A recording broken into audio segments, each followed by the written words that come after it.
tem uma segunda versão que diz o seguinte: é uma crise que vem se delineando há alguns anos, especialmente a partir de 2011. E a crise tem dois componentes. Um componente que é cíclico. Deixa eu falar um pouquinho disso. Esse gráfico apresenta o PIB efetivo na linha vermelha e o PIB potencial estimado na linha cinza. Então, a tendência de crescimento na economia é dada pela linha cinza. A linha cinza mostra a capacidade produtiva da economia. E a linha vermelha mostra as variações do nível de atividade em torno dessa tendência. A crise de origem cíclica, ela aparece aqui. Por quê? A gente vem de um período onde a demanda cresce por cima da oferta. Um período onde há uma aceleração do crescimento, acima da capacidade de oferta. Uma demanda crescendo por cima da oferta não tem como se manter indefinidamente. Por quê? Isso gera mais inflação e isso gera uma deterioração das nossas contas com o resto do mundo, mais importação. Então, ali nós temos dois desequilíbrios que naturalmente estão sendo gerados por uma demanda crescendo acima da capacidade de oferta. Esses dois desequilíbrios têm que ser corrigidos. E aí vem o descenso cíclico, né?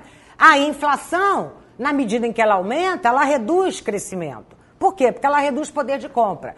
E na medida em que você tem um aumento muito grande das importações para poder sustentar aquela demanda crescendo acima da oferta, você também tem aí uma necessidade de reduzir essas importações, porque o nosso déficit externo está aumentando muito. Então, essa crise de origem cíclica, ela tem origem no excesso de demanda, né, em relação à capacidade de oferta. O excesso de demanda é sempre um conceito que tem a ver com a capacidade de oferta. Às vezes eu posso estar crescendo 1%, mas se eu não tenho capacidade de ofertar 1%, eu tenho um excesso de demanda. Então, esses excessos de demanda foram produzidos por um excesso de gastos públicos, o aumento do gasto público, e por um excesso de demanda privada. Né? O consumo também aumentou, muito incentivado por várias medidas de política econômica no governo da presidente Dilma. Então, os excessos de demanda, como a gente acabou de falar, aumentaram a inflação, o déficit e a dívida pública e o déficit externo. Então, com isso, o ritmo de crescimento da economia caiu. Esse é o componente cíclico da nossa crise. Só que nós temos aí uma desaceleração que é a maior que a gente vê no gráfico. É claro, o contexto político também ajudou muito. Aquilo que seria uma simples desaceleração de origem cíclica virou uma recessão. Esse é o componente cíclico. Mas a gente tem um outro componente nessa vertente que explica a nossa performance recente, que é o componente estrutural. Esse componente estrutural, eu diria que é o mais grave. Esse componente nos remete à linha cinza. Então, o que a gente está percebendo no período mais recente? O que aconteceu com essa linha cinza? Ela parou de crescer. Então, isso mostra o seguinte, que nós estamos, no período mais recente, perdendo ritmo de capacidade produtiva. Esse é o problema, né? Nós temos, numa linguagem de economista, uma queda do ritmo de crescimento do nosso PIB potencial, da nossa capacidade produtiva. Fatores que estão por trás dessa perda de capacidade. A perda de competitividade da indústria, por N razões. A redução da produtividade na economia, por N razões. A queda do investimento, isso é muito importante. A queda dos investimentos, né? E, então, esse componente estrutural nos remete à agenda de médio e longo prazo, que é a agenda da produtividade. Né?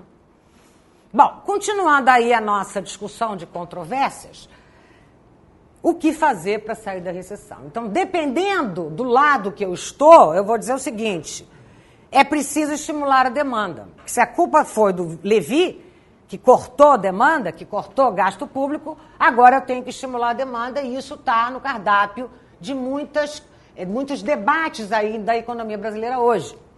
Vocês certamente já ouviram falar.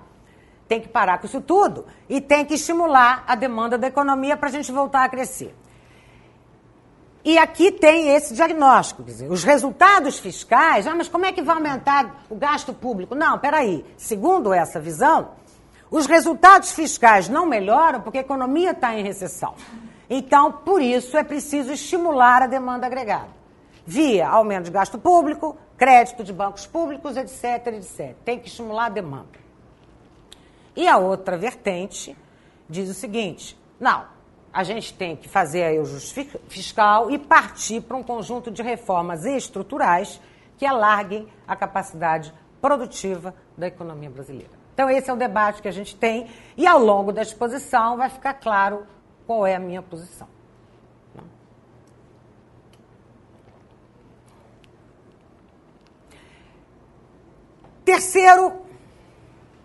Terceira controvérsia. Já atingimos o fundo do poço? Então, agora eu quero fazer essa discussão com vocês, que é aquele primeiro tópico da nossa agenda. Estamos saindo da recessão? Antes de eu mostrar os dados, eu queria colocar uma questão aqui. Qualquer retomada cíclica, normalmente, tem 3 fases. Uma primeira fase é a melhora dos indicadores de confiança, e eu vou mostrar aqui. O que a gente vai ver pelos gráficos que eu trouxe? Primeiro, os indicadores de confiança sinalizam que, apesar das incertezas políticas muito intensificadas a partir do dia 17 de maio, com a denúncia contra o Temer, os agentes estão apostando na continuidade, pelo menos de uma parte da agenda de reformas. Alguma coisa, né, aposta-se que vai sair, que vai ter continuidade. Alguma coisa já aconteceu, como a reforma trabalhista, como a PEC do teto. Mas apostam que vai haver a reforma previdenciária, alguma coisa vai sair. E por aí vai. Mas esses indicadores também estão muito favorecidos, e a gente não pode esquecer de adicionar isso na nossa análise hoje da economia brasileira, o contexto internacional. A gente está passando aí por uma coisa que a gente tem chamado de interregno benigno, a nível internacional. No início do ano, apostava-se que a política monetária americana ia se tornar mais restritiva, que a subida de juros nos Estados Unidos seria mais intensa do que está sendo. Apostava-se também que na Europa a política monetária se tornaria mais restritiva, que aquelas compras de bilhões e bilhões de euros que o Banco Central Europeu está fazendo dos bancos fosse reduzir ritmo, e nada disso aconteceu. Né? Por um lado, a gente tem uma economia internacional, principalmente os países centrais, Europa, Japão, Estados Unidos, já crescendo a um ritmo mais consistente. Mas, por outro lado, uma inflação ainda muito baixa nessas economias. Então, com isso, os bancos centrais estão muito divididos em, se por um lado, o nível de atividade econômica já está recuperando, então não precisava tantos estímulos monetários. Mas, por outro, a inflação nessas economias ainda está muito abaixo das suas metas de inflação.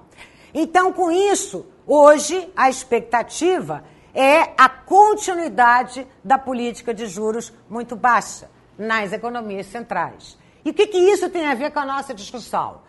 Juros muito baixos lá, num contexto de baixa aversão global a risco, qual é o significado disso? É que tem liquidez para economias emergentes.